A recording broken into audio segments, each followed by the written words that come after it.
That day, standing on the edge of what felt like a lie, fending cliff, I had nothing left. My wife, Sarah, was gone, not just gone, but gone with my boss, Robert. My job, a career I'd spent 15 years building at Sterling Corp., was also gone, terminated for gross insubordination, which was just a fancy way of saying I punched Robert when I found out. And the kids, my two incredible little lights, 6-year-old Emily and 4-year-old Ben, they were gone too, living in Robert's sprawling, gated community mansion while I was sleeping on my sister's lumpy couch. I had lost literally everything that mattered, every pillar of my existence, and I was consumed by a deep, dark despair. But then, as I was packing up the last dusty box from my old storage unit, the one filled with forgotten relics of a life before the betrayal, I found it. A thick, yellowed envelope tucked inside an old family photo album. It was addressed to me, in my late Uncle Arthur's spidery handwriting. Inside was a single key and a cryptic note. The only thing more valuable than loyalty is the truth. Go to the cabin. The water is where the wealth is. Was I completely justified in using what came next to not just rebuild my life, but to utterly, completely, and permanently dismantle the one Robert and Sarah had built on the ashes of mine? Tell me honestly if you would have done the same thing. To understand the depth of the betrayal, you have to know what I had. Sarah and I were that couple, the ones who met in college, struggled through ramen, noodle poverty together, and built a beautiful life piece by piece. She was a kindergarten teacher, all warmth and quiet strength, and I was the driven marketing executive. Robert, my boss, was initially my mentor. He was the classic alpha male, perfectly tailored suits, a booming laugh, and a condescending charm that somehow made everyone want his approval. He'd promoted me 3 times in 4 years, always telling me I was his right-hand man, his successor. The relationship was professional, almost friendly, until about a year before the explosion. It started subtly.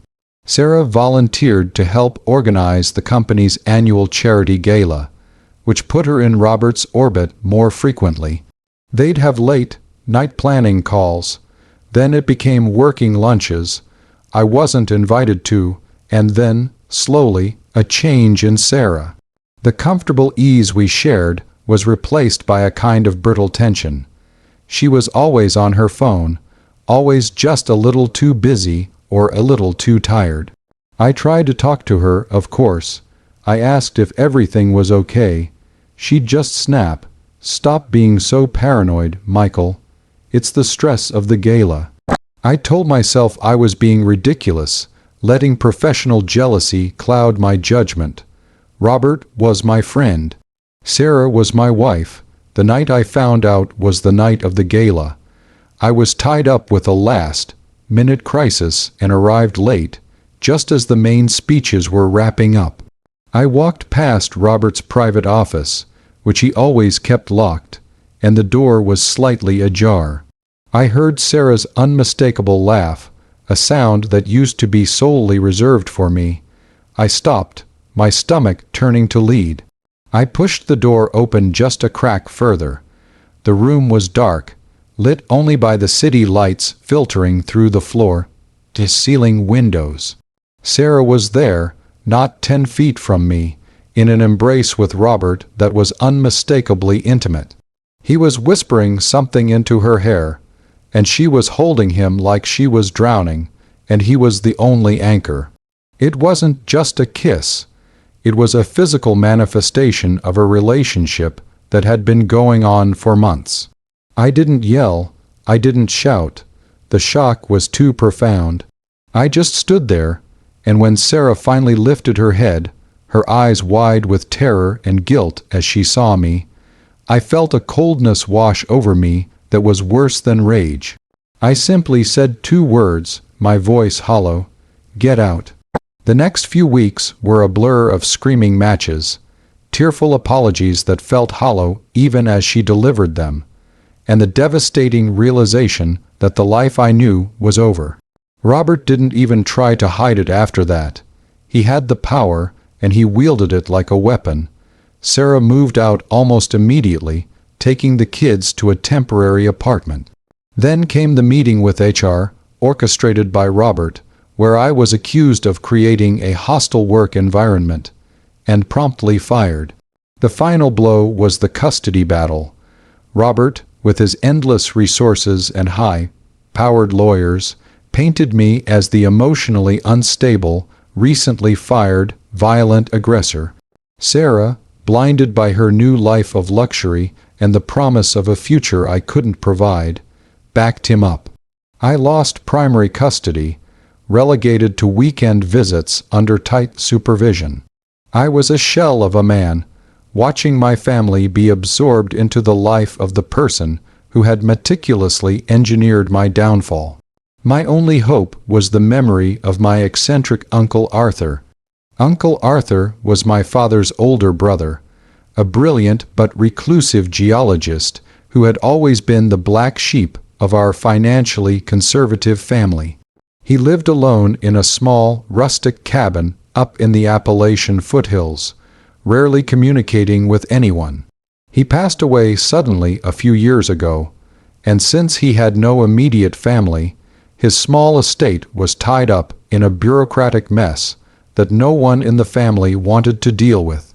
I was the only one who ever truly connected with him, listening for hours to his rambling theories about earth sciences and ancient springs. Now, here was his final message, a literal call to adventure when I had no adventure left in me. The key he left me wasn't for the cabin itself. I already had a spare. This was a heavy, ornate brass key. Following his cryptic instructions, I drove the 7 hours up to his cabin. It was exactly as I remembered, secluded, surrounded by dense forest, and quiet enough to hear the leaves fall. The note said, "The water is where the wealth is." I remembered Uncle Arthur's obsession with the natural spring that bubbled up just behind the cabin. He always called it the miracle water. I went straight to the spring. It was a clear pool where the water constantly flowed out of a small crevice in the rock face. I waded in, feeling around the slick stones, searching for anything unusual. Finally, my hand closed around a small, smooth, brass lockbox, the perfect size for the key. I dragged it out, my heart pounding a frantic rhythm against my ribs. The ornate key slid into the lock, and with a heavy asterisk clunk asterisk, the box opened. It didn't contain stacks of cash or gold bars, which was my initial, childish hope. It contained dozens of carefully organized geological samples and a thick, leather-bound journal filled with Arthur's intricate handwriting, maps, chemical equations, and meticulous well-drilling logs. He wasn't just obsessed with the spring. He was analyzing it. The journal confirmed it. The spring wasn't just clean water. It was the purest, most mineral, rich, naturally alkaline water he had ever tested. He had spent the last 2 decades of his life not just identifying this unique aquifer, but quietly and legally acquiring all the surrounding land, securing exclusive rights to the water source through a labyrinth of shell companies and trusts. And in the final pages of the journal, there was a single, typed and notarized document. The water rights, the land, and the entire legal framework for a bottling operation were bequeathed to me. Tucked inside that document was a valuation report from a major international beverage consulting firm. I blinked and read the number again. A conservative estimate placed the value of the protected aquifer and its commercial potential at over $80 million. So that's the situation I was in. I was a man who had been completely wiped out. My career, my home, my marriage, and my right to be a full-time father, all stolen by a powerful, narcissistic man and a misguided woman. And suddenly, I was sitting on a literal goldmine of pure, life-changing wealth. It wasn't just money, it was the ultimate, undeniable power. Robert's power was contingent on his job and his reputation. My power was inherent and untouchable, flowing from the earth itself. I had the means to not just survive, but to thrive beyond his wildest imagination, and, more importantly, I had the means to fight him on an entirely new playing field. Before I tell you about the months that followed, about the plan I put into motion, and the moment I finally got to look Robert in the eye and watch his whole world crumble, I want you to pause and comment below what you would have done in my shoes. Would you have just taken the money and run, trying to find peace somewhere new? Or would you have gone back and used that immense power to take back everything that was stolen from you, and ensure those who betrayed you paid the highest possible price? I chose the latter. I wasn't interested in a mere settlement. I wanted a complete reversal of fortune. I hired a team, the sharpest lawyers money could buy, a high-end business consultant, and a quiet, discreet private investigator. I named the company Artesian Legacy in honor of Arthur, and started to move with the calculated ruthlessness I had only ever read about. The job you have, the habits you repeat. First, the divorce. With the undeniable proof of my sudden, massive wealth, and with my PI documenting Sarah's questionable mothering choices while enjoying Robert's lavish life, the custody arrangements were quickly revisited. The court saw a stable, incredibly wealthy father with a clear future, and an unstable, materialistic mother who had essentially abandoned her family for a sugar daddy. My custody was restored to 50/50, and soon after, to primary custody once I bought a beautiful new home with room for the kids to finally be home. Sarah fought, of course, but her lawyers were no match for mine, and her credibility was shot. She got a modest settlement, far less than she expected, and the keys to Robert's mansion were not part of the deal. That brought me to Robert.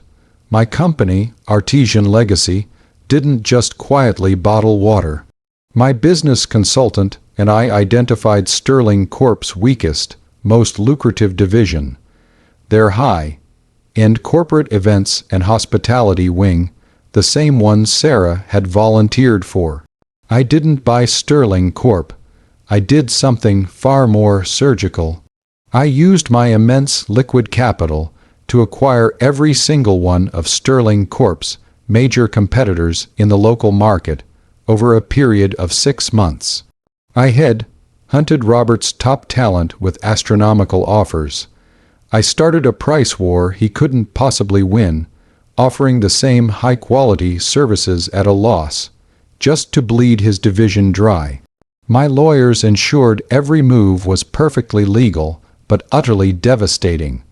Robert started to panic. His division's profits plummeted. The board turned on him. The man who had once been untouchable became a liability. The final confrontation wasn't a shouting match. It was a quiet, cold, corporate execution. I scheduled a meeting with him under the guise of an acquisition discussion. I walked into his boardroom, the very room where he had fired me, wearing a suit that cost more than his car payment. He was haggard, stressed, and trying desperately to maintain his alpha facade. I slid a document across the table. "I'm not here to acquire your company, Robert," I said, my voice steady. "I'm here to accept your resignation." The document was a meticulously crafted, legally binding agreement that essentially bought out his contract for a pittance and forced him to resign immediately due to mismanagement. He stared at me, his eyes wide with disbelief, then with a dawning horror as he realized the full extent of my wealth and my plan. "You did this, the water company, the buy-outs, You asterisk ruined asterisk me, he whispered. I leaned across the mahogany table and gave him the coldest, hardest truth I could muster. No, Robert, you ruined yourself when you decided to steal my life. I just provided the consequences. The $80 million secret didn't just give me a new life. It gave me the power to bring absolute justice to the old one. He left Sterling Corp in disgrace, his reputation shattered. Sarah, who had only been with him for the money and the status, left him almost immediately after the news broke. They were left with nothing but each other's ruined credibility, watching as I, the man they tried to destroy, built a legitimate multi-million-dollar empire, and more importantly, finally brought my kids home for good. The moral of this story, the one I carry with me every day, is simple. Sometimes the worst endings lead to the most unbelievable beginnings. I had to lose everything to find the actual treasure, the one my uncle had carefully hidden for me. I'm an entirely different man now, one who understands that true power is not found in a corporate title, but in resilience, and sometimes in an old brass key. I have my kids back, a thriving business, and a clear conscience because I fought for what was mine, and I won. So, if you were sitting on the edge of your seat through this whole mess, please asterisk like this video if you were on my side asterisk, and believe that poetic justice is the best kind of revenge. Asterisk, subscribe for more stories like this asterisk. I have a few more shocking secrets left in the family vault.